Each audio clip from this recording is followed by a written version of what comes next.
জনগণের রাজনীতি নাকি রাজনীতির জনগণ, রাজনীতির আয়নায় কতটা প্রতিফলন জনগণের, তাদের অবস্থান কোথায়, সেই হিসেবটি বুঝতে যমুনা টেলিভিশনের রাজনীতির এই আয়োজনে পুরো সময় আপনাদের সাথে আছে আমি রোকসানা জুমান নিকোল।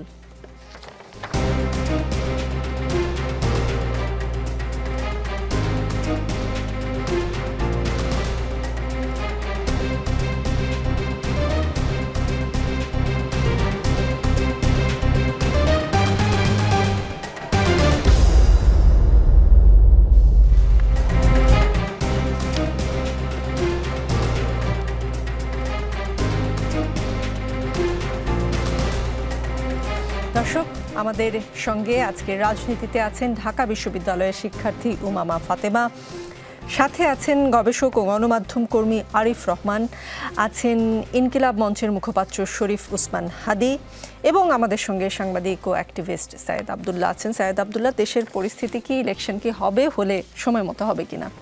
ধন্যবাদ যমুনা টিভির যারা দর্শক আছেন এবং যারা সহ আলোচক আছেন। মূলত যে প্রশ্নটা জিজ্ঞেস করেছেন, আসলে হাটে মাঠে ঘাটে দোকানে যে জায়গাতে যাই সবার প্রশ্নটা আসলে এই কেন্দ্রিকই থাকে, দেশের রাজনৈতিক অবস্থা কেমন, ইলেকশন হবে কিনা। এই প্রশ্নটার উত্তর দেওয়ার আগে আমি একজনকে একটু কোট করে আসতে চাই। ঐকমত্য কমিশনের বর্তমানে যিনি মূল দায়িত্বটা পালন করছেন আসলে আলিরিয়াজ স্যার কিছুদিন আগে একটা মন্তব্য করেছেন একটা গোলটেবিল বৈঠকে, যে ফেব্রুয়ারিতে যদি ইলেকশন না হয় তাহলে শুধু যে দেশের ভেতরের অস্থিরতা শুরু হবে ব্যাপারটা এইরকমই না, দেশের ইন্টারনাল যে সিকিউরিটি এই ব্যাপারটাও ভেঙে পড়ার একটা সম্ভাবনা আছে। সো ওই ব্যাপারটাকে কোট করে আমি তারপরের ফ্যাক্টরগুলোতে যাই। নির্বাচন হবে কি হবে না এই ব্যাপারগুলো নিয়ে, যেহেতু আওয়ামী লীগের আমলে আগে কখনো নির্বাচন হতো না, যেটা হতো আসলে সেটা কখনো মিডনাইট ইলেকশন অথবা আমিডামির ইলেকশন। তো ইলেকশন হওয়ার জন্য মূলত যে কয়েকটা ফ্যাক্টর কাজ করে, দেশের ল অ্যান্ড অর্ডার সিকিউরিটি সিস্টেমটাকে যারা ডমিনেট করছে তাদের মতামতটা কি, আর একটা উইং থাকে বেসিক্যালি ব্যবসায়ী সমাজ যারা আছেন তাদের মতবাদটা কি, অ্যাট দ্য সেম টাইম দেশের সাচিবিক কাজ যারা করছেন তাদের মতামতটা কি। এই তিনটা ফ্যাক্টর কেন আমি আলাদা করে আইডেন্টিফাই করলাম, কারণ আমার মনে আছে 1996 সালে ওই যে সচিবরাই কিন্তু আলাদা একটা মঞ্চ স্থাপন করেছিল ওই সরকার একটা ফেলে দেওয়া নতুন একটা সরকার ইলেকশনের দাবিতে। সো আমরা যদি বিভিন্ন জায়গায় তো অনেকগুলো পাওয়ার সেন্টার থাকে, সেটাকে যদি চিন্তা করি, বর্তমানে দেশের ল অ্যান্ড অর্ডার সিচুয়েশন ঠিক রাখার দায়িত্ব কাদের উপরে আছে? পুলিশ তো আছে, ম্যাজিস্ট্রেসি পাওয়ার নিয়ে 1 বছরের বেশি সময় ধরে সেনাবাহিনী আছে। সেনাবাহিনী প্রধান বারবার করে বক্তব্য দিয়েছেন যে তারা আসলে ইলেকশনটা হওয়ার পরে তাদের সৈন্যদেরকে ব্যারাকে নিয়ে যেতে চান, কারণ একটা রেজিমেন্টেড ফোর্স দীর্ঘদিন এইভাবে বাইরে থাকাটা যে কোনো রেজিমেন্টেড ফোর্সের জন্য ক্ষতিকর। সো তাদের বক্তব্য খুবই ক্লিয়ার। এরপর যদি আমরা আসি ব্যবসায়ী সমাজ থেকে শুরু করে অন্যান্য যারা আছে, দেশের ইকোনমিক পাওয়ার হোলটা যারা দেখে, তাদেরও মতামত কিন্তু ইলেকশনটা দরকার, তা না হলে যেটা হয় বিভিন্ন ইনভেস্টমেন্টগুলো ব্লক হয়ে থাকে। আমরা বলতে পারি কিছু কিছু জায়গায় হয়তো বা ইনভেস্টমেন্ট আসবে, কিছু কিছু জায়গায় উন্নতির কিছু জায়গা আসতে পারে, কিন্তু সামগ্রিকভাবে আমরা যেভাবে চিন্তা করি সেটার জন্য যে ধরনের ইনভেস্টমেন্ট আসা দরকার সেটা আসবে না এই ধরনের একটা পিরিয়ডে। আরেকটা ব্যাপার যদি আমরা চিন্তা করি, দেশের আমলাতান্ত্রিক যে ব্যাপারটা, এটার পজিটিভ নেগেটিভ বিভিন্ন সমালোচনা আছে, সমালোচনার জায়গাগুলোকে বাদ দিয়ে আমি স্ট্রাকচারাল জায়গাগুলোতে যদি চলে যাই, দেখবেন যারা যারা দেশের মূল স্কেলিটনটা কিভাবে ঠিক করবে না করবে, এই অনেক জায়গায় দেখবেন অনেক কিছু মনে হয় যে প্রত্যেকটা ফুল একসাথে গেঁথে একটা মালা গাঁথা যাচ্ছে না। অনেক জায়গায় বিশৃঙ্খলা যে তৈরিটা হচ্ছে, এটার একমাত্র উপায় হলো ইলেকশনের পরে পুরা ফাংশনটা যদি ঠিক করা যায়। সো প্রত্যেকটা জায়গা থেকেই ইলেকশনের যে ডিমান্ডটা সেটা আছে। প্রফেসর ডক্টর মোহাম্মদ ইউনূস বারংবার করে বলছেন তার যে ডেডলাইন সেই অনুযায়ী ইলেকশনটা চান। সন্দেহের জায়গাটা শুধুমাত্র একটা জায়গাতেই আছে, জুলাই সনদ নিয়ে। এখন যেটা হচ্ছে আমার কাছে মনে হয় যে খুব দ্রুত একটা কনক্লুশনের দিকে এগিয়ে যাওয়াটা উচিত, যেমন নির্বাচনের পদ্ধতি কি হবে, তারপর ধরেন যে এটা কনস্টিটিউশনে কিভাবে সেট করা হবে বা না করা হবে, এই ডিবেটগুলোকে যদি খুব দ্রুততম সময়ের ভেতরে ঐক্যমত্যে পৌঁছানো যায়, ইলেকশনটা হওয়া সম্ভব। কিন্তু এর ভেতরে যদি হঠাৎ করেই বাংলাদেশের এক্সিস্টিং সিস্টেম ছিল না, কিন্তু অতিমাত্রায় এক্সপেরিমেন্টাল কোনো হিসাব নিয়ে, লেটস সে পিয়ার নিয়ে এই ধরনের গ্যাঞ্জাম হবে, আবার কেউ মনে করবে 8 দলীয় জোট করে ফেলবে, কিন্তু দেখা গেল 8 দলীয় জোট হলো না, কমতে কমতে কমতে কমতে 3 দলে এসে ঠেকলো, অনেকেই হটকারী হিসেবে আখ্যা দিচ্ছে।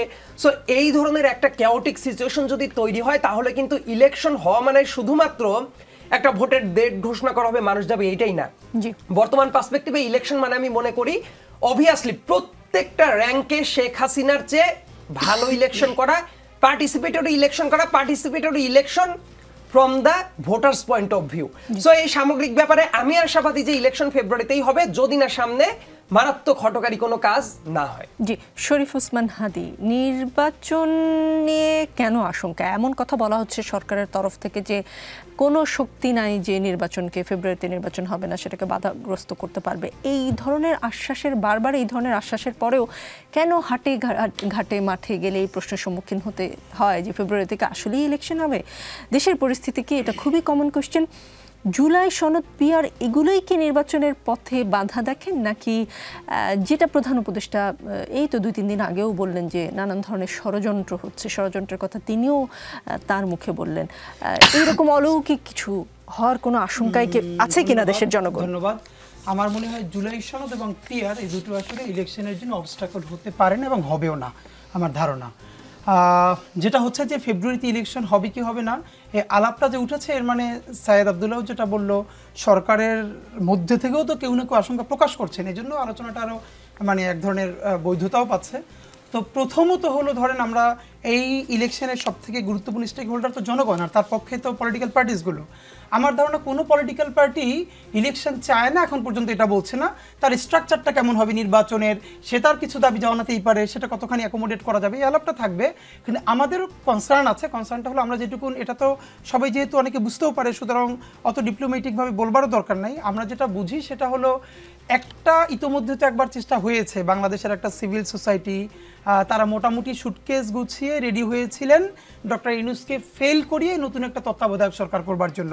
তো যারা এটা করেছিলেন, যেটার সাথে বাংলাদেশের খুবই ভালো প্রতিষ্ঠিত পত্রপত্রিকা থেকে শুরু করে কলামিস্টরা এটার সাথে জড়িত আছেন, যাদের এখন মূল বক্তব্যই হলো গত স্বাধীনতার পরে এত খারাপ সময় ওনারা বাংলাদেশে দেখেন নাই, সুতরাং ওনারা রেডি আছেন পরবর্তী যে কোনো একটা গভর্নমেন্ট ফর্ম করলে ওটাকে এগিয়ে নিয়ে যাওয়ার জন্য। এখন মুশকিল হলো, আমাদের যেটা এখন দুটো চ্যালেঞ্জ, আমাদের মানে ফেব্রুয়ারিতে ইলেকশন ইজ আ মাস্ট, এটা আমাদের হওয়াতেই হবে। কিন্তু এখন এর মধ্যে এমন একটা জায়গায় আমরা দাঁড়িয়ে আছি যে আমরা যদি ইলেকশন নিজেই যে একটা বড় সংস্কার, তার আগে জরুরি কিছু করা দরকার, ওটা নিয়ে কথা বললেও কেউ নির্বাচন বিরোধী আখ্যা দেওয়ার চেষ্টা করছে। এটা হলো একটা বড় ক্রাইসিস। আমাদের কথা হলো ইলেকশনটা লাগবে, এটা নিয়ে কারো কোনো দ্বিমত নাই, এবং ফেব্রুয়ারিতেই দরকার।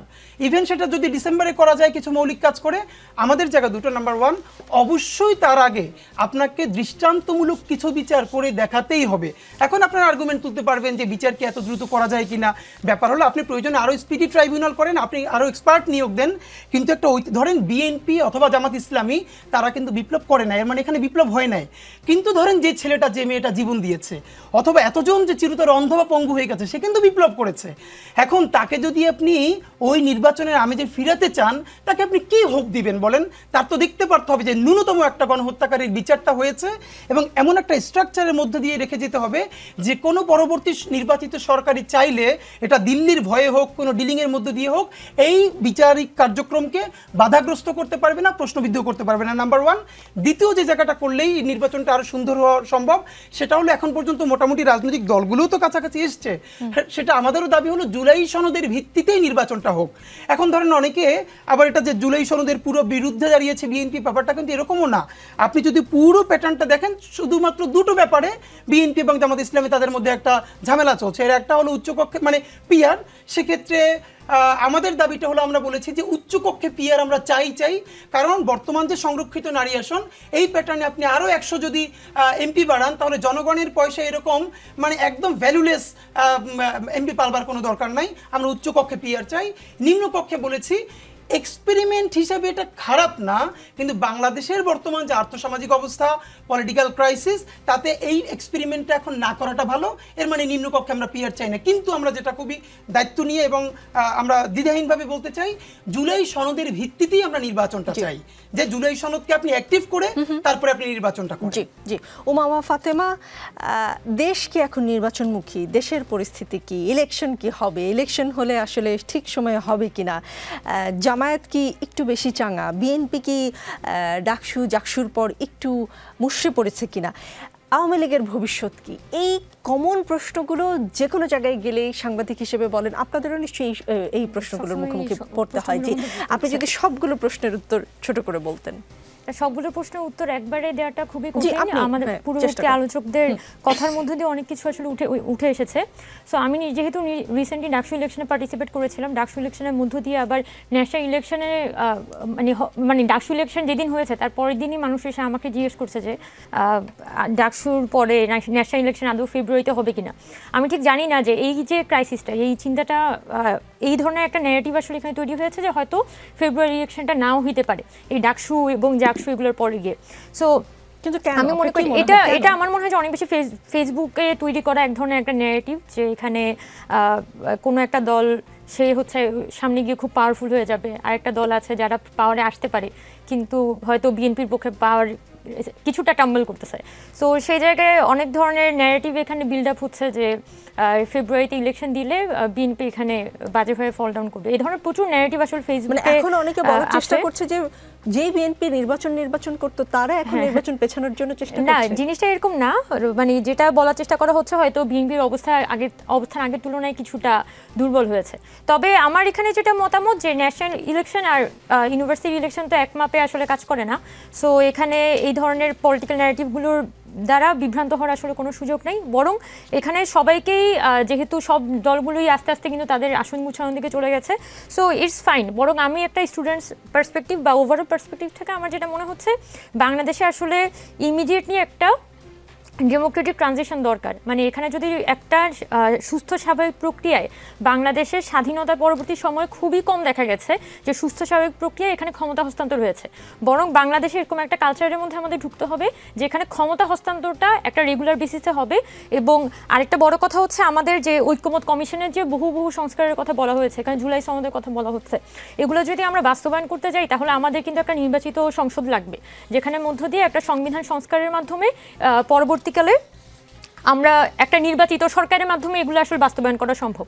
এখন সেক্ষেত্রে যদি আমরা এখানে নির্বাচনটাই একটা দীর্ঘ সময় ডিলেড হয়ে থাকে তাহলে there is a high chance যে এই ঐক্যমত কমিশনের মধ্য দিয়ে সকল রাজনৈতিক সংগঠনগুলো যে একটা মিনিমাম একটা ব্যালেন্সের মধ্যে আছে, পরবর্তীতে সেই জায়গাটা কিন্তু টপল ডাউন হয়ে যেতে পারে। সো আমি মনে করি যে সকল পরিস্থিতি বিবেচনায়, যেটা একটু আগে সায়েদ ভাইও বলছিলেন, হাদি ভাই বলছিলেন যে এখানে আসলে সামনের দিনে আসলে ফেব্রুয়ারিতে নির্বাচন না হওয়ার কোনো কারণ নেই। আমি এর সাথে আরও কিছু অ্যাড করতে চাই, সেটা হচ্ছে আমাদের কিছু এই যে ঐক্যমত কমিশনে কিছু বিষয় আসলে এখনো পর্যন্ত শুরু হয় না, যেটা এনসিসি বলি বা আমি ফিমেল হিসেবে নারী আসন মাত্র 50টার কথা বলা হচ্ছে, যেটা আবার মেয়াদ বাড়িয়ে 2043 সালের মধ্যে হয়তো 33% হচ্ছে যে ফিমেলদের আসন করা হবে। এই জায়গাগুলো কিন্তু কোনো সলভ ইস্যু না, অনেক জায়গায় সেগুলো সলভ হিসেবে দেখানোর চেষ্টা করা হচ্ছে, বাট আমি মনে করি না যে এখানে ফিমেলদের আগের সেই টোকেনিজম মারফত যেভাবে করে 50টা সংরক্ষিত আসনে সিলেক্ট করা হতো ওই ফর্মে আসলে নারীদেরকে সেই একই ধরনের অবমাননার মধ্যেই ফেলা হচ্ছে। তো ওই জায়গাগুলো নিয়ে এখনো পর্যন্ত অনেক বিতর্কের অবকাশ আছে। তবে নির্বাচনের জন্য সরকার যেহেতু প্রস্তুতি গ্রহণ করেছে, তাহলে এখানে নির্বাচনের প্রস্তুতির সাথেই কিন্তু এই আলোচনাগুলো সমানতালে চলতে পারে, এগুলো কোনোভাবে আসলে সাংঘর্ষিক না। আর আরেকটা বিষয় যেটা বলবো, বাংলাদেশে যেহেতু বর্তমানে কোনো নির্বাচিত সরকার নেই, একটা অন্তর্বর্তীকালীন সরকার আছে। সো এই অন্তর্বর্তীকালীন সরকার অবভিয়াসলি একটা 1.5-2 বছরের উপর যখন একটা মাত্র ইন্টারিম গভর্নমেন্ট থাকে, ওটা কিন্তু ইন্টারন্যাশনালি কোয়েশ্চেন হবে। এবং বাংলাদেশে অলরেডি ফরেন ইনভেস্টমেন্টের অবস্থা কিন্তু খুব একটা ভালো না। এবং আমরা যদি আমি স্টুডেন্ট হিসেবে যেটা খেয়াল করছি যে যেটা ইউএসএইড বন্ধ হওয়ার পর থেকে, মানে ইউএসএইডের যে ফান্ডিংটা সেটা বন্ধ হওয়ার পর থেকে বাংলাদেশ কিন্তু আস্তে আস্তে একটা সাইলেন্ট প্যান্ডেমিকের মধ্যে এন্টার করছে, যেটা আমি মনে করি যে একটা সিরিয়াস আনএমপ্লয়মেন্ট ক্রাইসিসের মধ্যে আমরা ঢুকে যাব। সো ওগুলো যদি আমাদের সামলাতে হয় তাহলে নেক্সট ইলেক্টেড গভর্নমেন্টের মাধ্যমে পরবর্তীকালে আমাদের ফরেন পলিসি বলি বা অন্যান্য জায়গায় আমাদের আসলে ওয়ার্কআউট করতে হবে, এবং সেগুলো যদি আমরা উইদিন 6 মাস একটা ইলেকশন দিতে না পারি তাহলে আমার মনে হয় যে বাংলাদেশে একটা সিরিয়াস সমস্যা তৈরি হতে যাচ্ছে, যেটা হচ্ছে সিরিয়াস আনএমপ্লয়মেন্ট ক্রাইসিস। বাংলাদেশের মানুষের জন্য, বাংলাদেশের জন্য একটা নির্বাচন সঠিক সময়ে দরকার বলে আপনি মনে করেন? জি, আরিফ রহমান, আজকে একটা জরিপ প্রকাশিত হয়েছে, জরিপটি ইনোভেশন কনসাল্টিং এর people's innovation pulse survey round 2। তো তাদের জরিপ যেটি বলছে ফেব্রুয়ারিতেই ভোটের পক্ষে 86.5% মানুষ, ভোট দিতে চান 94% মানুষ, ভোটের পক্ষেও মানুষ, ভোটও দিতে চান মানুষ, তারপরেও ইলেকশন ঠিক সময়ে হবে কিনা সেটা নিয়ে কেন মানুষের আশঙ্কা বা প্রশ্ন? আসলে সত্যিকার অর্থে আমাদের আলোচকরা সবাই যে আলাপ করছেন সবার তরিটাও সেদিকেই যাচ্ছে যে বাংলাদেশকে একটা নির্বাচনের দিকে যাইতে হবে, এবং নির্বাচনটা ফেব্রুয়ারিতেই হইতে হবে, এই বিষয়ে কোনো সন্দেহের অবকাশ নাই। জানেন যে দুর্গাপূজা শুরু হইলো এবং আগের থেকে আমরা দেখতে পাচ্ছি আবার মন্দিরগুলোতে হামলা হচ্ছে। এর আগে আমরা দেখলাম মাজারগুলোতে একের পর এক হামলা হচ্ছে এবং সেই হামলাগুলোর পরে আমরা দেখলাম যে সরকারের তরফ থেকে খুব প্রতিবাদ জানানো হয়, প্রেস রিলিজ আসে বারবার করে, কিন্তু ব্যবস্থা হয় না। প্রেস রিলিজ দেখতে দেখতে আমরা আসলে ক্লান্ত হয়ে গেছি। তো আমরা আসলে ঠিক আগের ব্যবস্থাটাতে ফিরে যেতে পারি না। ফলে এই ব্যবস্থাটা যে পরিবর্তন হইতে হবে এবং এইটা না হলে যে আমরা এই যে দুর্গাপূজাটা আমরা যে এই যে মাজারগুলোকে প্রোটেক্ট করা এগুলো করতে পারবো না, এটা আমরা সবাই বুঝতে পারতেছি। আশঙ্কাটা আসতেছে কোথার থেকে, যে এখানে আপনি খুব ইন্টারেস্টিং ভাবে ওই জিনিসটা করলেন যে ধরেন আগে মনে হচ্ছিল যে কি এনসিপি নির্বাচন যাচ্ছে না, এখন মনে হচ্ছে কি বিএনপি নির্বাচন যাচ্ছে না। এবং উমামা ওইটাই বললো যে আসলে এই আলাপটা সম্ভবত শুধু ফেসবুকে বিরাজ করে। মানে আগেও মনে একটা প্রশ্ন, বিএনপি ইলেকশন চাচ্ছে না, এটা বিএনপির কেউ বলেছে? না না না না, আমি যে পারসেপশনের কথা বলতেছি আর কি, মানে পারসেপশন। এবং আমি এটার উত্তরও দিতে যাচ্ছি আসলে, যে ধরেন যে এই আগে একটা কথা শোনা যাচ্ছিল যে স্থানীয় সরকার ইলেকশনটা আগে হইতে হবে, জাতীয়টা পরে, কারণ একটা মিমিক ইলেকশন দরকার। তারপরে এই আলাপ থেকে এরপরে দেখা গেল যে আমরা কিন্তু একটা ডাকসু ইলেকশন দেখলাম এবং মোর অর লেস সবাই কিন্তু সারা দেশের মধ্যে একটা ঐক্যমত আছে যে this is a good election. মানে এজ এ হোল কিছু টুকটাক ঝামেলা সব জায়গাতেই থাকে। ডেমোক্রেসি, ইলেকশন, নির্বাচনে মানুষের ভোট, সবগুলো খুব আলাদা আলাদা বিষয়, কিন্তু সবকিছু মিলায়া বাংলাদেশে যে এখন একটা নির্বাচনের জন্য প্রস্তুত, এটা আমরা বুঝতে পারতেছি। একই সাথে যেরকম একটা আলাপ আছে এবং সেটার সাথে আমি মনে করি যে এইখানে থেকে যেই বিগত সরকারের যেই রেখে যাওয়া এই আমলাতান্ত্রিক পদ্ধতি, সেটাও এক ধরনের একটা বৈকল্য তৈরি করতেছে। মানে একটা ইলেকশন যখন আমাদের দেশে হয়, মানে আমরা যদি 15 বছরের আগের সময়টাতে দেখি, তাহলে কিন্তু এইটা যে তোড়জোড়টা শুরু হয় সেটা কিন্তু আরো আগের থেকেই লক্ষ্য করা যায়। এখনো পর্যন্ত আমরা আমাদের আলাপের পরিসরে হয়তো নির্বাচনের বিষয়টা পাচ্ছি, কিন্তু সরকারি পরিসরে প্রস্তুতির জায়গাটাতে মনে হচ্ছে আরো বেশি দৃশ্যমানতার প্রয়োজনীয়তা আছে। এছাড়া জনগণের পারসেপশন বলে যে কোনো জায়গায় জরিপ করেন এবং যে কোনো আলাপ আলোচনাতে সবাই মোটামুটি নিশ্চিত, সব রাজনৈতিক দল এজ এ হোল একটা ঐক্যমতের জায়গায় আছে যে নির্বাচনটা হইতে হবে। জি, সাইদ আব্দুল্লাহ, পিপলস ইলেকশন পালসের যে সার্ভের কথা আমি বলছিলাম, সেই সার্ভে বলছে 56% মানুষ পিআর বোঝে না, তবে যারা বোঝে তারা আবার পিআরের পক্ষেই বেশিরভাগ মতামত দিয়েছে। আসলে পিআর কি, ছোট করে সহজ করে যদি বুঝিয়ে বলতেন, যেহেতু 56% মানুষ পিআর বুঝে নাকি? ধন্যবাদ। যে ব্যাপারটা আপনি বলেছিলেন যে ওই যে ইনোভেশনের যে জরিপটা আমিও দেখেছি, যে দেশের 56% মানুষ পিআর কি বুঝে না। পিআরের পক্ষে আছে 21.8%, বিপক্ষে আছে 22.2%, অর্থাৎ যারা বুঝে, বোঝদার মানুষদের ভেতরে বিপক্ষে অবস্থানটা বেশি। এরপর আসি বাংলাদেশ তো না, শুধু আমি একটু বৈশ্বিক পার্সপেক্টিভে যদি আলোচনা করি, মোটা থেকে দুইটা পার্সপেক্টিভে ইলেকশন যদি হয়, একটা হলো ফার্স্ট পাস্ট দ্য পোস্ট, যেটা বাংলাদেশে চালু আছে এবং বিশ্বের বহু দেশে যেসব জায়গায় পার্লামেন্টারি ফর্ম অফ গভর্নমেন্ট আছে, অনেক জায়গায় আবার যেটা আছে পিআর সিস্টেমটা আছে। আবার পিআর সিস্টেমটাও কোন ক্যাপাসিটিতে আছে এটাও বিভিন্ন দেশে বিভিন্ন রকম আছে। কোথাও মিক্সড সিস্টেমটা আছে, একটা নির্দিষ্ট পার্সেন্টেজ থাকে পিআরে, আবার কিছু অংশ থাকে হলো ফার্স্ট পাস্ট দ্য পোস্টে।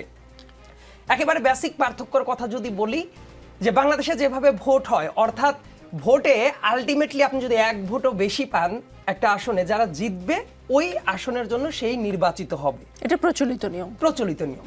পিআরের ক্ষেত্রে গেলে যেটা হবে, এই সিস্টেমটা এইভাবে কাজ করবে না, বরং অ্যাজ এ হোল ভোটের কাউন্টটা হবে। হওয়ার পরে একটা দল দেখা গেল যে পার্টিকুলার আসন ধরে ধরে এই ধরনের আর নির্বাচন না, যে সারা দেশে কোন দল কত পার্সেন্ট করে ভোট পেল, তারপরে যত পার্সেন্ট করে ভোট পেল, লেটসে একটা দল 13% ভোট পেয়েছে, তার সংসদে প্রতিনিধিত্ব থাকবে ওই 13%-এর আনুপাতিক হারে। তাহলে আমি একটু মাঝখানে বলি বোঝার সুবিধার জন্য দর্শকদের, যে ধরলাম পার্টি এ 13% ভোট পেল, পার্টি এ 13% ভোট পেয়ে ধরেন সংসদে আসন পাচ্ছে, ধরে নিলাম 20টা। এই 20 জন কারা হবে? বাংলাদেশের অনুপাতে 13 × 3 39। হ্যাঁ, আচ্ছা 39। এই 39 জন কারা হবে, এটা কি করে ঠিক হবে? That's the argument. এই জায়গাতে আমি উমামা যে কথাটা বলছিল, খুবই গুরুত্বপূর্ণ একটা কথা বলেছে, নারীদের যে আসনটাকে এই টোকেনিজম করে যে রাখা, আমি একজন পুরুষ হিসেবে এর বিপক্ষে। নারীদের পার্টিসিপেশন অবশ্যই বাড়ানো উচিত এবং তারা কোনো দয়ার দানে বসে থেকে, মানে পাবলিকের টাকায়, ট্যাক্সের টাকায় বসে থেকে কথা বলবে, তাহলে সহজ হবে দর্শকদের বোঝার জন্য। ব্যাপারটা হলো মানুষ কি চাচ্ছে, যে ডিরেক্ট ভোটে নির্বাচিত হয়ে গেলে তার ক্ষমতায়নের জায়গাটা আরো বেশি হয়, মানুষের সাথে কানেকশনটা তৈরি হয়। কিন্তু দেখেন ঠিক উল্টা জায়গাতে পিআর যদি আসে, ডিরেক্ট কানেকশন তো অটোমেটিক কমে গেল। তার কারণ এই যে কেউ 15% যদি ভোট পায়, 15 × 3 45টা সিট পাবে, এটা তো ওই দলীয় প্রধান নিজের মতো করে সিলেক্ট করে দিতেই পারে। তার মানে দেখেন, আমি যদি একটা পার্টিকুলার দলের কথা বলি, বা একটা বা দুইটা দল বা তিনটা দল যারাই পিআর চাচ্ছে তাদের কাছে যদি বলা যায় যে নারী ভোটের কিভাবে হওয়া উচিত, অনেকেরই কিন্তু এই ধরনের একটা পারসেপশন আছে যে এটা ডিরেক্ট ভোটে যাওয়া দরকার। কিন্তু আবার পিআরের পদ্ধতি আসলে এইটা যে জনগণের সাথে প্রতিনিধিদের দূরত্বটা তৈরি করবে। এবং আরেকটা যেটা আর্গুমেন্ট যে মানুষ বলে যে ব্যক্তি যখন সরকারের প্রধান হচ্ছে তার হাতে ক্ষমতা একেবারেই একীভূত হয়ে যাচ্ছে, এই জায়গাটাকে চেক অ্যান্ড ব্যালেন্সের জন্য একজন আর্গুমেন্ট দিয়েছিল এই পিআরটা দরকার। কিন্তু তিনি যেটা বুঝতে ভুল করেছেন, এই সিস্টেমটাই যদি হয় আরো তো উল্টা কাজও হয়ে যেতে পারে, বরং ওই প্রাইম মিনিস্টারের হাতে বা দলীয় প্রধানের হাতে একেবারে একচ্ছত্রভাবে ওই পাওয়ারটা চলে আসতে পারে যে লেটসে উনি 100টা আসনের যোগ্য হইলেন, তার দল হওয়ার পরে এই 100 জনকে উনি যে সিলেক্ট করবেন এটা তো টোটালি ওনার হাতে চলে যেতে পারে। এটা তো জনগণ নিজ নিজ আসনে আর সিলেক্ট করার এখতিয়ারটাই থাকলো না। সো বাংলাদেশের কনটেক্সটে আমাকে যদি পিআরের কথাটা বলেন, এইবার দুইটা দেশের উদাহরণে যাইতে হবে। একটা হলো নেপাল, আমাদের সাথে ভৌগোলিকভাবে কালচারালি সবচেয়ে বেশি মিল। আর একটা দেশের কথা আমি বলবো ইউরোপিয়ান একটা দেশ, ইতালি। দেখুন পিআর যেসব দেশে আছে, ইউরোপিয়ান দেশগুলোতে অনেক জায়গাতে আছে, এবং এই জায়গাগুলোতে কোন ফর্ম অফ গভর্নমেন্ট আছে, পার্লামেন্টারি ফর্ম অফ গভর্নমেন্ট আর presidential form of government. Saeed Abdullah, এই আলোচনাগুলো মোটামুটি আমরা কম বেশি হয়তো আমরা যারা একটু বোঝার চেষ্টা করি একটু জানি। আমি আসলে খুব সহজভাবে যে 56% লোক বোঝে না পিআর কি, সহজ একটা সংজ্ঞা দিয়ে যদি আমরা বোঝাতে পারি আসলে পিআর হলে কি হবে, কারেন্ট যে সিস্টেম সেখানে কি হবে। আমি একটু আরিফ রহমানের সাহায্য নিই। আরিফ রহমান খুব সহজ করে যদি পিআরটা কি বুঝিয়ে দিতে পারেন, মানে খুব সহজ করে। বিষয়টা তো খুবই সিম্পল, যে ধরেন 20% ভোট, মানে একটা নির্বাচন হলো, 20% ভোট পেল এ দল, তাহলে ও 60টা সিট পাবে সংসদে। তারপরে জন যদি 10% সিট পায় তাহলে ও 30টা সিট পাবে। তাহলে এইভাবে যে নির্বাচনটা হবে এটা হবে একটা কালেকটিভ ভোটে। সেখানে ভোট দেবে কাকে? মানুষ দিবে মার্কাকে, মানুষ দিবে দলকে, মানে ধানের শীষ। হ্যাঁ, ধানের শীষ।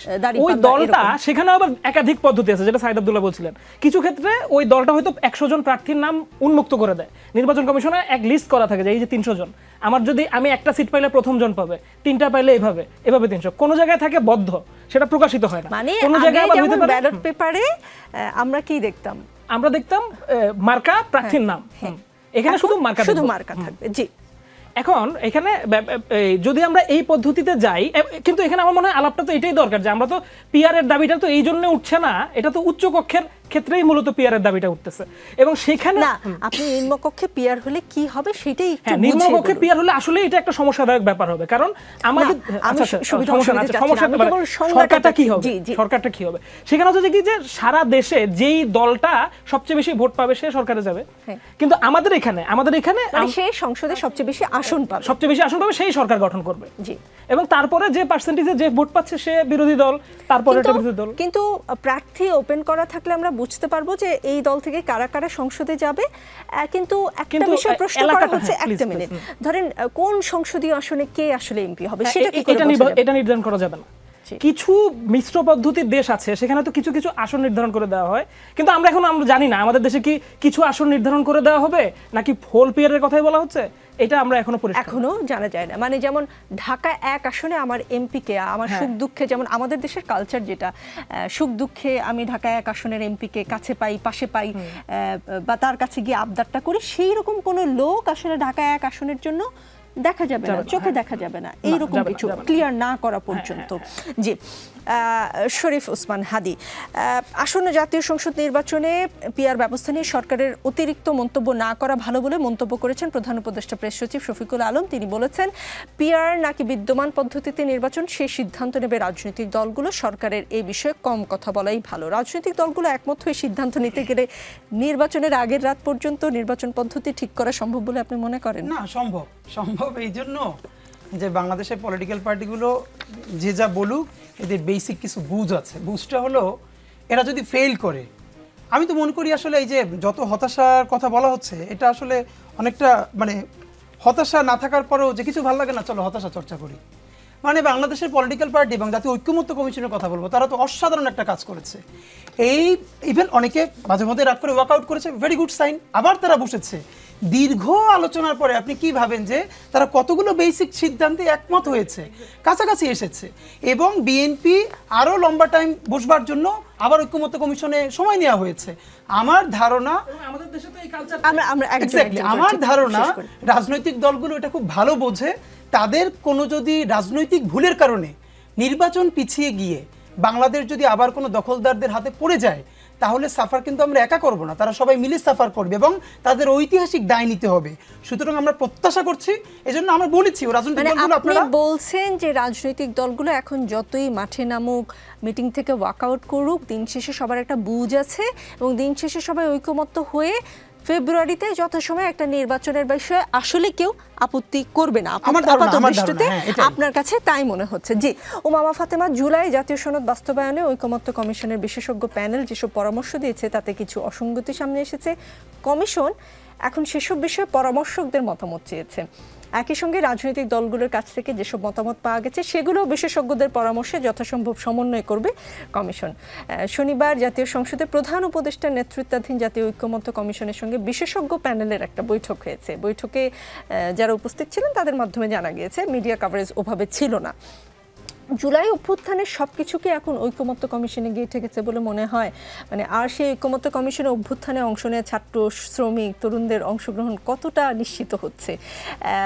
আর নারীদের অংশগ্রহণ নিয়ে নিশ্চয়ই আপনি দেখেছেন যে পুরো ফ্রেমে একজন মাত্র নারী, মানে নারীরা এসব জায়গায় মতামত দিতে এগিয়ে আসে না, নাকি নারীদেরকে নেওয়া হয় না? না, এখানে ইনক্লুড করলে আসলে ইনক্লুড করার প্রসেসটা আসলে কি হবে এটা খুব গুরুত্বপূর্ণ। যেমন আজকে আমি একটা আর্টিকেল পড়ছিলাম, ধরেন ঐকমত্য কমিশনে আপনার কারা মেম্বার হিসেবে ইনক্লুডেড হয়েছে, কারা পলিটিক্যাল পার্টিগুলোর বাইরে, এখানে 6টা মাত্র কমিশন, তারা হচ্ছে এখানে মেম্বার হিসেবে ইনক্লুডেড হয়েছে। তো বাকি 5টা কমিশন এখানে কি দোষ করেছে?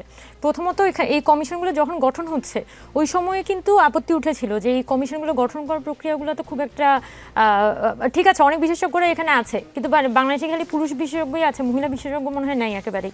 আর মহিলা বিশেষজ্ঞ যারা আছে ওরা সবগুলো নারী কমিশনেই থাকতে হবে, মানে এরকম একটা খুবই মানে জেন্ডার ডিসক্রিমিনেটরি কমিশন এখানে তৈরি হয়েছে, যেখানে কমিশনগুলোর দিকে তাকালেই মনে হয় যে মানে বাংলাদেশ স্বাধীনতা 54 বছর পর এসেও মনে হয় তেমন ইন্টেলেকচুয়াল মহিলা মানে প্রডিউস করতে পারে নাই, যার কারণে তার প্রত্যেকটা কমিশনে তাদের কাছে মনে হয়েছে যে উপযুক্ত নারী খুঁজে পাওয়া যাচ্ছে না, এবং নারী শুধুমাত্র নারী কমিশনের জন্য খুঁজে পাওয়া হয়েছে, নারী কমিশনের জন্য আবার কোনো পুরুষ খুঁজে পাওয়া যায়নি। খুবই ইন্টারেস্টিং আর কি জায়গাগুলো। তো আবার যখন রিপোর্টগুলো সাবমিট হয়েছে, তখন যখন ঐকমত্য কমিশন গঠন হবে এই ধরনের একটা আলাপ উঠছে, ওই সময় কিন্তু আমরা একটা কথা বলেছিলাম যে ঐকমত্য কমিশন ওকে গঠন হচ্ছে, তাহলে সবগুলো কমিশনের প্রতিনিধিরা এখানে থাকুক, কিন্তু সেই জায়গায় দেখা যাচ্ছে মাত্র 5টা কমিশন, 6টা কমিশনের প্রতিনিধিরা এখানে আছে, বাকি কমিশনগুলো যেটার মধ্যে খুবই ইম্পর্টেন্ট একটা সংস্কার, সম্ভবত পুলিশ সংস্কার কমিশন, সেটা কিন্তু সেটা ইনক্লুডেড হয় নাই। পাশাপাশি আমরা হয়তো ফিমেল হিসেবে আমরা ফিমেলের জায়গাটা বলেছি, যেখানে নারী সংস্কার কমিশন, যেটা তখন যে বিভিন্ন ইসলামিক দলগুলো আন্দোলন করছে তখন কিন্তু তাদের একটা বড় কথা ছিল যে নারী সংস্কার কমিশন ঐকমত্য কমিশনের অংশ না, তাই তারা রাস্তায় নেমে আন্দোলন করছেন। তখন তো আমরা এই কথাগুলো খুব স্পষ্টভাবে বলেছি। তাহলে সবগুলো সংস্কার কমিশন আপনি ঐকমত্য কমিশন ইনক্লুড করে ফেলেন, পলিটিক্যাল অর্গানাইজেশনগুলোর যেহেতু রাজপথ নিয়েও আইডিয়া আছে, আবার টেবিল নিয়েও আইডিয়া আছে, তাহলে বৈঠক করে তারা সিদ্ধান্ত নিক কীভাবে কী করতে চায়। কিন্তু পুরো প্রসেসটাই আমরা দেখেছি যে খুবই আধা খেচড়াভাবে হচ্ছে আসলে ঐকমত্য কমিশনটা চালানো হয়েছে, যদিও দিন শেষে অনেকগুলো গুরুত্বপূর্ণ সিদ্ধান্ত এখান থেকে আসছে। তো আমি এই বিষয়ে আলাদা করে আপত্তি করবো না। তবে আপনি যে কোয়েশ্চেনটা এখানে তুলেছেন যে বাকি স্টেক হোল্ডারদের তাহলে অবস্থানটা কোথায়, আমার এখানে আসলে সম্ভবত যখন ওই কমিশনগুলো গঠন হচ্ছে এরপর থেকে আমার জিনিসটা ফিল হয়েছে যে আসলে পুরো প্রক্রিয়াটাই মনে হচ্ছে অনেক বেশি বিচ্ছিন্ন। ধরেন আচ্ছা ঠিক আছে, অনেকখানি জনবিচ্ছিন্ন, তবে কমিশন গঠন হওয়ার পরে কমিশনের যে রিপোর্টগুলো আছে সেখানে হয়তো তারা বিভিন্ন গ্রুপের সাথে বসেছে, মিটিং করেছে। সংবিধান সংস্কার কমিশন যেমন 40,000 মানুষের উপরে তারা একটা সার্ভে করেছে, সো ইটস গুড। বাট কথা হচ্ছে যখন এই ঐকমত্য কমিশনের আবার ইয়েগুলো নিতে হচ্ছে, অপিনিয়নগুলো নিতে হচ্ছে, তখন তো তারা খুবই পলিটিক্যাল পার্টি সেন্ট্রিকভাবেই হচ্ছে তারা অপিনিয়নগুলো নিচ্ছে। তো আমার মনে হয় যে এখানে বাকিদের ইনক্লুড করার আসলে প্রসেসটা কী হবে সেটা নিয়েও আসলে তাদের পক্ষ থেকে কোনো প্রকার আগ্রহ ছিল না। আমার যতটুকু মনে আছে যে বিভিন্ন যে নারী সংগঠনগুলো আছে তারা কিন্তু সরকারের কাছে একদম গিয়েছে, বারবার করে তারা বৈঠকের জন্য আবেদন করেছে, এবং তাদের পক্ষ থেকে যেটা বক্তব্য ছিল যে এখানে যেসব নারী সংগঠন দীর্ঘদিন ধরে আসলে এখানে নারী আন্দোলনগুলোর সাথে যুক্ত, তাদের সাথে যাতে মিনিমাম কনসাল্টটা করা হয় এখানে ফিমেল সিটের বিষয়ে সিদ্ধান্ত নেওয়ার আগে, কিন্তু আনফর্চুনেটলি সরকার সম্ভবত তাদেরকে মিটিংয়ে টাইমই দিতে পারে নাই। এবং এখনো পর্যন্ত ঐক্যমত কমিশনের যে পরিস্থিতি, ওখানে পলিটিক্যাল অর্গানাইজেশনগুলো যেভাবে প্রেজেন্ট থাকে ওখানে নারীর প্রতিনিধি থাকেই না বললে চলে, আর যারা থাকে তারাও আসলে অপিনিয়ন খুব একটা দিতে পারেন না। সো এই জায়গাটা তো অবশ্যই কথা থেকে যাবে। তবে আমার মনে হচ্ছে যে এই দীর্ঘ 51% ভোটার নারী। উমামা, অন্যরা তো আগেই বলেছেন, এবার স্বয়ং জামায়াতের আমির বলেছেন, জামায়াত আমির ডক্টর শফিকুর রহমান বলেছেন ডাকসু ও জাকসু নির্বাচনে ইসলামী ছাত্র শিবির বিজয় লাভ করেছে, এই বিজয়ে অনেকে অভিভূত হয়েছেন, এই নির্বাচনের প্রভাব আগামী জাতীয় নির্বাচনেও পড়বে। ডাকসু জাকসু নির্বাচনের প্রভাব কতখানি থাকবে বলে মনে করেন জাতীয় নির্বাচনে? না, আমি যতটুকু জানি ইসলামী ছাত্র শিবির তো মানে স্বতন্ত্র সংগঠন, ওরা তো জামাতের সাথে অ্যাফিলিয়েটেড না, তো জামাতে তো খুশি হওয়ার তো কোনো কারণ দেখছি না। তাও যেহেতু অনেক খুশি, তার মানে এটা কাগজে কলমে, আপনি কি মনে করেন যে জামাত এবং ছাত্র শিবির আসলে কাগজে কলমে? না, যেহেতু কাগজে কলমের আলাপ হচ্ছে, তার কাগজে কলমের কথাই বলছি আর কি। ওনারা তো কাগজে কলমেই দেখান, লটা অনেক কিছু দেখান। তো যেটা বলতে চাচ্ছিলাম যে জামাত তো তার মতো করে হচ্ছে আসনগুলো গোছানো শুরু করেছে, এবং অনেকেই এখন একটা আশঙ্কা করছে যে এখানে জামাত কি সামহাও পাহাড়ে চলে আসতে পারে নাকি, কারণ এখানে নানান ন্যাশনাল ইন্টারন্যাশনাল সমীকরণ দেওয়া হচ্ছে নতুন নতুন করে। অনেকের মনে হচ্ছে যে আচ্ছা এখানে যদি জামাত পাওয়ারে আসে তো that means in future Awami লীগের ব্যাক করার এক ধরনের একটা সম্ভাবনা তৈরি হলেও হতে পারে। মানে এটা আসলে অনেক ধরনের আলাপ আছে আর কি টেবিলের মধ্যে। তো এখানে আমি যেটা মনে করি যে আসলে যেটা দরকার, এখানে একটা ওই ফ্রি অ্যান্ড ফেয়ার ইলেকশনটা দরকার। বাংলাদেশের ল অ্যান্ড অর্ডারের তো যে পরিস্থিতি, এক্ষেত্রে আসলে পুলিশ যদি ঠিকঠাক মতো ফাংশন করতে না পারে, সো ইন ফিউচার আসলে এই যে সামনে ইলেকশনটা হতে যাচ্ছে এটা আসলে কতটা শান্তিপূর্ণভাবে হতে পারবে সেটা নিয়ে আমি বেশ ভালো রকমেরই আশঙ্কায় আছি। তবে এখানে সামনের দিনে এতদিন পর্যন্ত যেটা বোঝা যাচ্ছিল, মানে কি বলে যায়, এতদিন পর্যন্ত যেটা বোঝা যাচ্ছিল যে বিএনপি এক ধরনের একটা পাওয়ার হোল্ড করছিল সব দিকে, এখন কিন্তু বিএনপির মধ্যেও হয়তো এক ধরনের একটা সেন্স তৈরি হয়েছে যে না, তাদের আরও বেশি ভাঙা গড়ার প্রয়োজন আছে। তো এটা তো ভালো, তারা পার্টি হিসেবে এতদিন পর্যন্ত যে ধরনের একটা সুপিরিয়রিটি কমপ্লেক্সের মধ্যে ছিল, ওই সুপিরিয়রিটি কমপ্লেক্সের মধ্যে অনেকখানি কিন্তু একটা আঘাত তৈরি হয়েছে। তো সেই জায়গা থেকে তারা যদি হচ্ছে একটা মানে কি বলা যায়, নিজের ইন পার্টি ডেমোক্রেসি ডেভেলপ করে যদি তারা হচ্ছে তরুণদের চিন্তাগুলোকে অ্যাকোমোডেট করতে পারে, তাহলে আমি মনে করি যে সামনের দিনে বিএনপির এখন যে কার্যক্রম, এমন কিছু কি বিএনপি করছে যে আপনার মতো তরুণদের আগ্রহী করবে বিএনপিতে যোগদান করতে? এই মুহূর্তে আমি মনে করি না যে তরুণদের আগ্রহী করার মতো কোনো পলিটিক্যাল পার্টি বাংলাদেশে সেই অর্থে এক্সিস্ট করছে বর্তমান পরিস্থিতিতে। এনসিপি মানে এটা খুব জটিল কোয়েশ্চেন, কারণ আমি যেটুকু তরুণদের সাইকেই বুঝছি বা শহুরে তরুণদের সাইকোলজি যেটুকু বুঝছি, তারা ওভারঅল এই সিস্টেমটা নিয়ে বিরক্ত। মানে এখানে এই সিস্টেমে ঢুকে ওই একই পারাপারি করে হচ্ছে পার্টি পলিটিক্সটা করা, এটা স্টুডেন্টদের জন্য আসলে কতটা ফিজিবল এটা নিয়ে আমি আসলে শঙ্কায় আছি। হয়তো সামনের ইলেকশনে যদি একটা মারামারিও দেখা লাগে, তাহলে হয়তো দেখা যাবে স্টুডেন্টদের যা একটু আগ্রহ ছিল ওগুলো আবার নষ্ট হয়ে যাবে। সো যেটা বাংলাদেশের মেইন সমস্যা সেটা হচ্ছে পলিটিক্যাল পার্টি না, এখানে যে পলিটিক্যাল সিস্টেমটা সেটা। তো ওই পলিটিক্যাল সিস্টেম তো অ্যাজ ইট ইজ রয়ে গেছে, এখানে তো খুব একটা চেঞ্জ হয়নি। ওই একই সিস্টেমে যদি আরও 4-5টা পার্টিও দাঁড়ায়, তার মানে তো খুব একটা পরিবর্তন হবে এটা আমার কাছে মনে হয় না। বরং সামনের দিনে আমাদের মানে যেখানে আমরা বিশাল তরুণদের যে বিশাল ভোটার ব্যাংক, তারা কাকে ভোট দিবে বলে আপনি প্রেডিক্ট করেন? কোন দলকে? BNP, Jamaat, NCP? এখন আমি বলা যাচ্ছে না, এটা আসলে স্টুডেন্টদের সাইকোলজিতে আসলে অনেকভাবে কাজ করে। এটা আমি শিওর যে আমরা সবাই অনেক বেশি আশায় আছি যে সামনে ইলেকশনটা যাতে আমরা ঠিকমতো ভোটটা দিতে পারি উইদাউট এনি প্রবলেম, সেটার ব্যাপারে আমি আগ্রহী। তবে কে ক্ষমতায় আসবে, কে কী করবে সেই বিষয়ে আমি কোনো প্রেডিকশন দিতে পারবো না। তবে যেটা বলতে পারি যে বাংলাদেশে 5 আগস্টের পরেও আমরা যে রিফরমেশনের কথাটা বলেছিলাম, তরুণদের চৈতন্যের মধ্যে ওই রিফরমেশনের কনসেপ্টটা অনেকখানি ব্লার্ড হয়ে গেছে।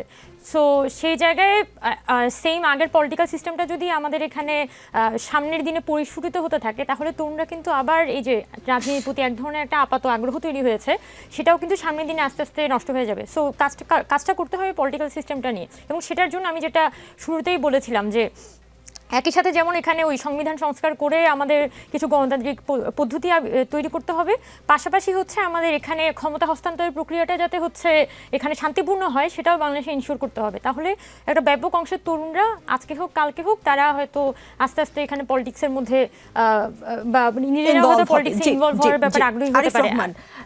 লেখক ও অ্যাক্টিভিস্ট ফাহাম আব্দুস সালাম লিখেছেন, বাংলাদেশ ও নেপালের গণ অভ্যুত্থান গ্লেয়ারিং সিমিলারিটি হলো যুব বেকারত্ব। বেকারত্বের এই হার থাকলে চাঁদাবাজি হবে, ল অ্যান্ড অর্ডার ঠিক হবে না এবং মাস আনরেস্ট হবে, কিছুদিন পর পর হবে।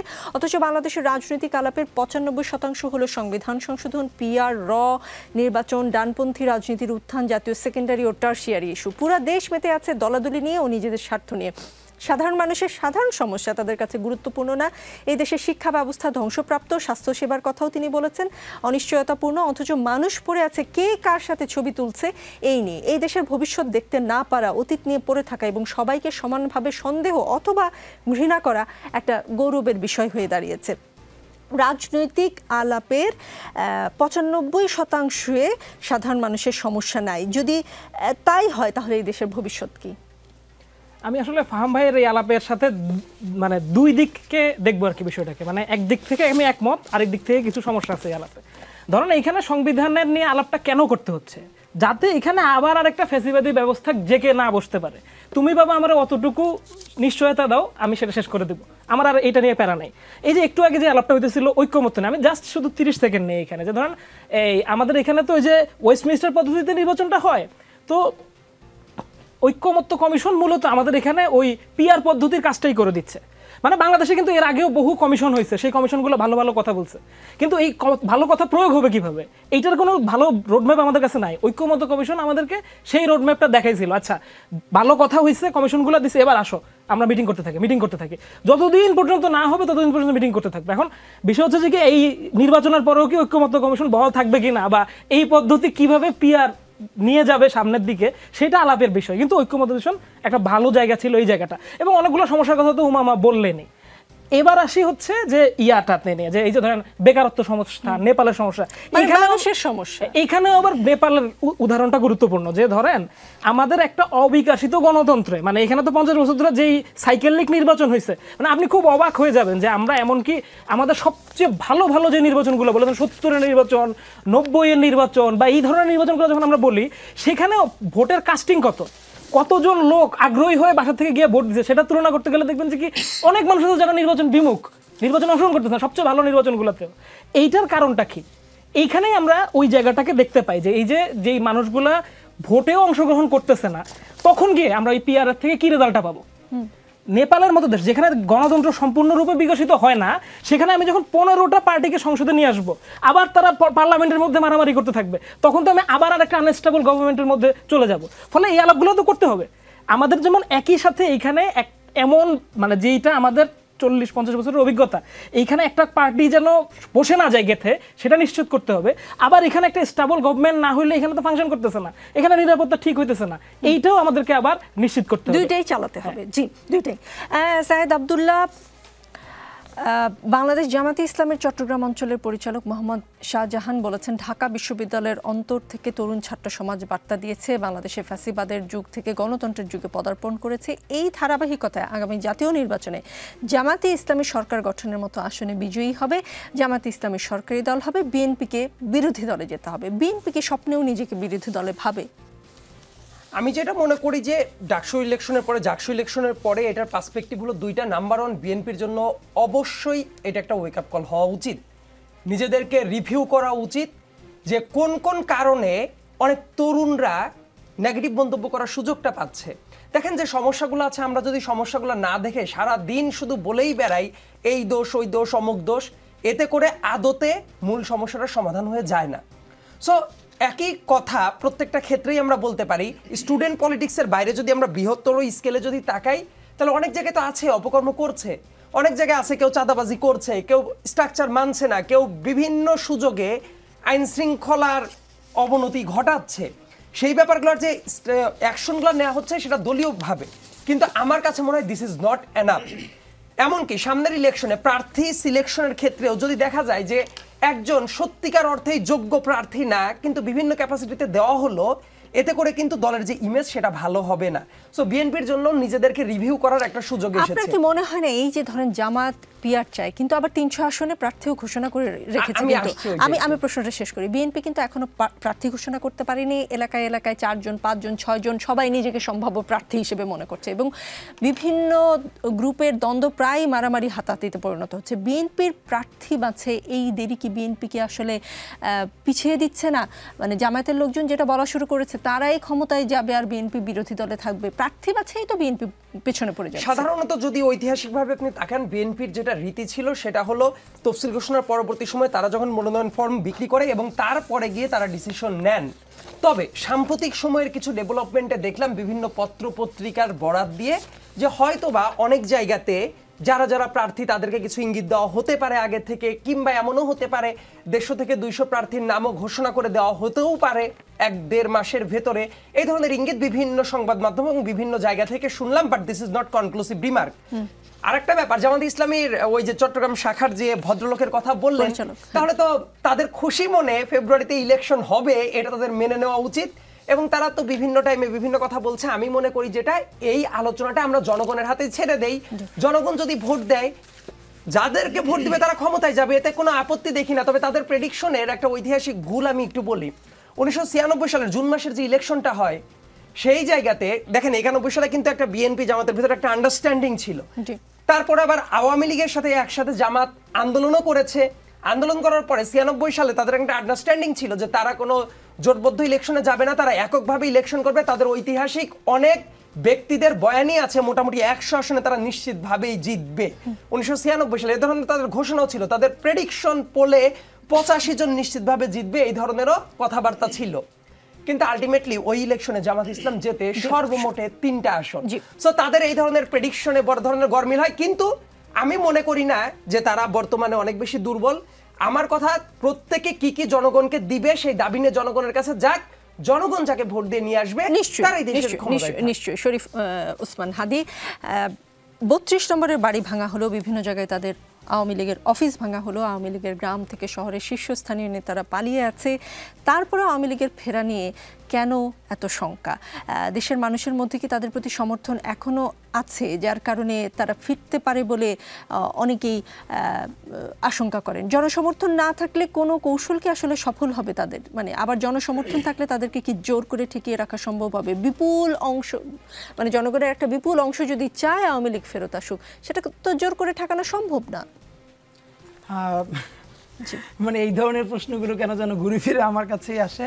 আমি এইটা উত্তর করবার আগে কাইন্ডলি একটা মিনিট একটু পিছন থেকে আপনি যেটা মনে হয় সায়েদকে জিজ্ঞেস করতেছিলেন, হ্যাঁ, বিএনপির মানে যে এই যে বিএনপি অনেককে নমিনেশন দিতে পারলো না বা এখনো তারা এই জায়গাটায় তো অন্তত মানে ইলেকশন, এটা তো বাস্তবতা যে ধরেন সামনে যে নির্বাচন, ওই আমেজ তো দেশে শুরু হয় নাই, দল সবাই ক্যান্ডিডেট ঘোষণা করে দিবে, তুমুল আকারে সবাই এলাকায় যাবে, কথা বলবো, ওই আমেজটা তো রিয়েলি নাই এখন পর্যন্ত, রাইট?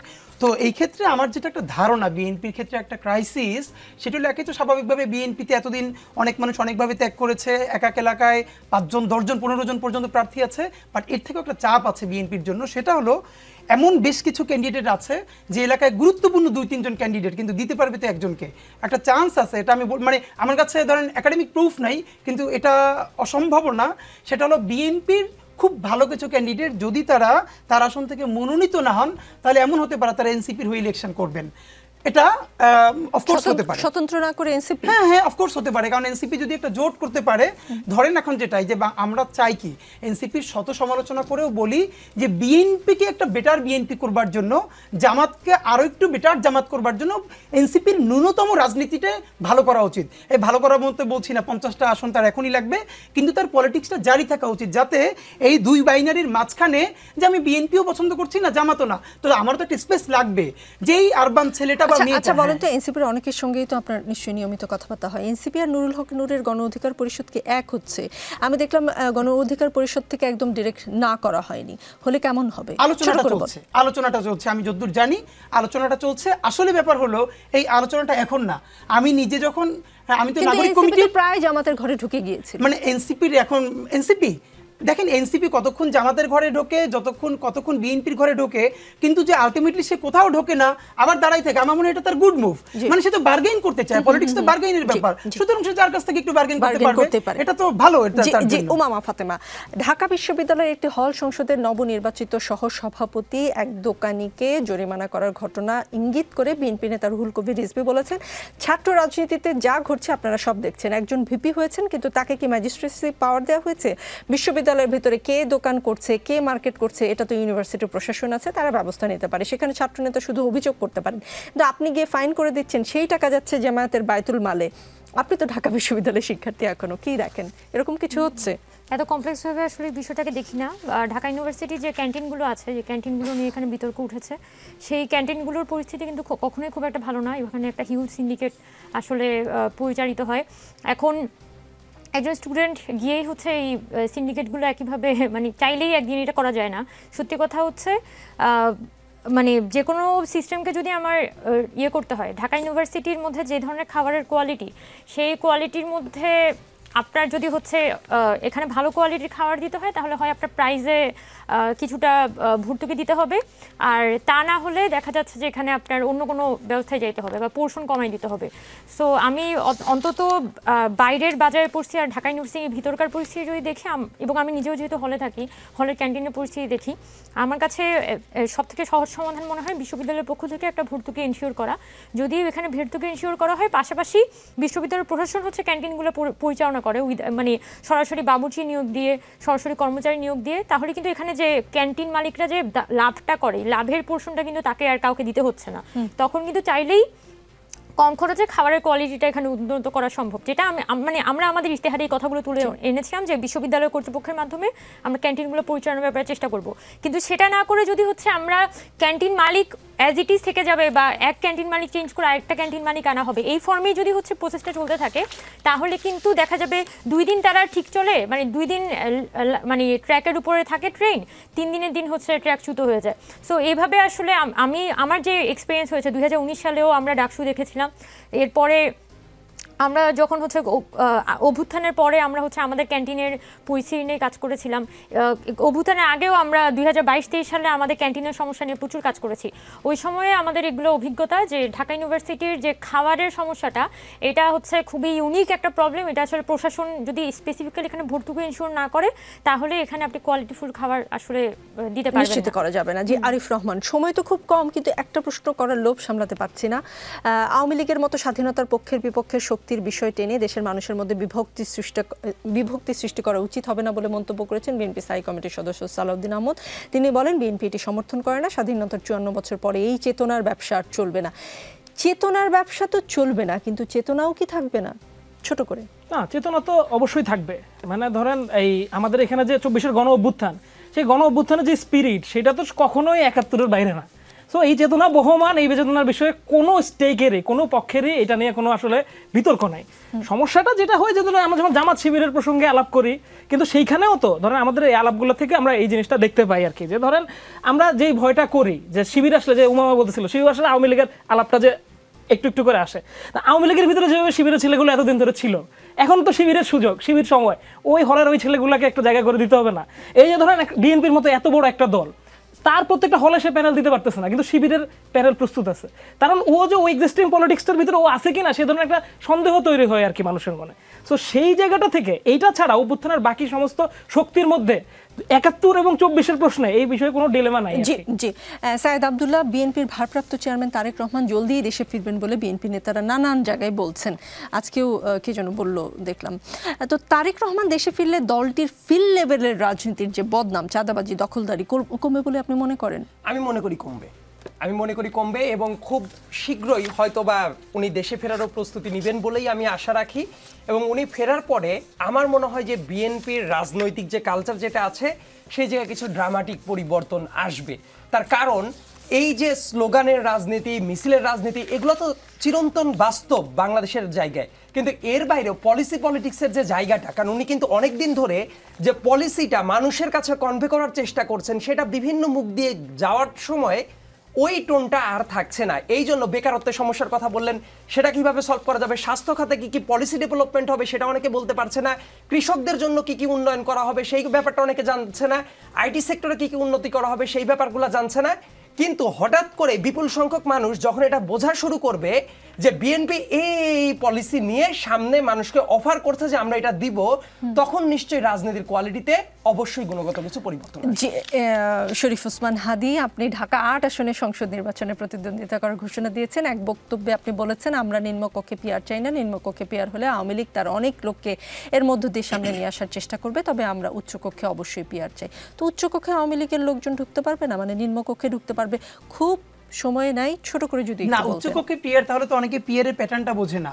উচ্চকক্ষে পিয়ারটা কোন প্যাটার্নে হবে, মানে যেই দলগুলো যেমন ভাইরা যখন পিয়ারের আলোচনাটা করছিল, ওটা আমরা তো এখন সুযোগ নেই করবার, সেটা হলো নিম্নকক্ষে যেই দল যত পার্সেন্ট ভোট পাবে উচ্চকক্ষে ওইটার অনুপাতে, আসনের অনুপাতে না পাঠাবে, তাহলে বিএনপি কিভাবে আওয়ামী লীগ লোকরে উচ্চকক্ষে পাঠাবে, জামাত কিভাবে পাঠাবে, নিম্নকক্ষে কিভাবে পাঠাবে? তাহলে নিম্নকক্ষে যেটা হবে পিয়ারের মধ্য থেকে, এখন ধরেন তো আপনার জাতীয় পার্টি কি করে না, এখন তো তার কার্যক্রম সব ঠিক আছে, তো আওয়ামী লীগের হাতে মনে রাখতে হবে পাচার করা হাজার হাজার কোটি টাকা আছে, সে বিভিন্ন দল থেকে, ধরেন আপনার এই প্যাটার্নটা যখন হবে, কম বলি বেশি বলি মিনিমাম 20% ভোট তো এই দেশে আওয়ামী লীগের আছে, আমরা তো সেটা ডিল করতে পারি নাই, তাহলে এই 20% আপনি লাউ মার্কা কদু মার্কা যেই মার্কা দিবেন ওইখানেই পড়বে, তাহলে 20% এবার রেশিও গণেন তো যে কত পার্সেন্ট চলে আসবে, সেই এমপি তো ওখানে যাবে। তো এইটা হলো আমাদের কনসার্নের জায়গা। এর মানে আমরা পিয়ারের ওই বিরোধী না, কিন্তু এইটা তো সত্য কথা। আর আমি ফাঁকে আপনাকে একটু বলে রাখি যে তারেক রহমান সাহেব আসলে আমি যেটা ফিল করি বিরাট ইম্প্যাক্ট পড়বে না। বিরাট ইম্প্যাক্ট এই জন্য পড়বে না যে কারণ তারেক রহমান সাহেবের লন্ডনে থাকাটাও এর মানে যে বিএনপির সাথে যে তিনি ডিসকানেক্টেড এটা না, কারণ আমি একদম জেনে বলছি উপজেলা বিএনপির সভাপতির সাথে তারেক রহমান কথা বলেন এবং উনি ওভাবে মানে উনি দিনরাত 24 ঘন্টা উপজেলা পর্যায়েও কথা বলেন। এক মানে হলো এই বিএনপির, আমরা তো ভালো বেটার বিএনপি চাই, কিন্তু ওটা উনি আসলেই যে একদম বিরাট পরিবর্তন হবে সেটা না, বাট অফকোর্স সিগনিফিকেন্ট কিছু চেঞ্জ তো আমরা দেখতে পাবো বলে প্রত্যাশা করি। জি, রাজনীতিতে আলোচনার আসলে শেষ নেই, তাই চলতে থাকবে। আগামী বৃহস্পতিবার রাত 9টায় দেখা হবে, সাথেই থাকবেন।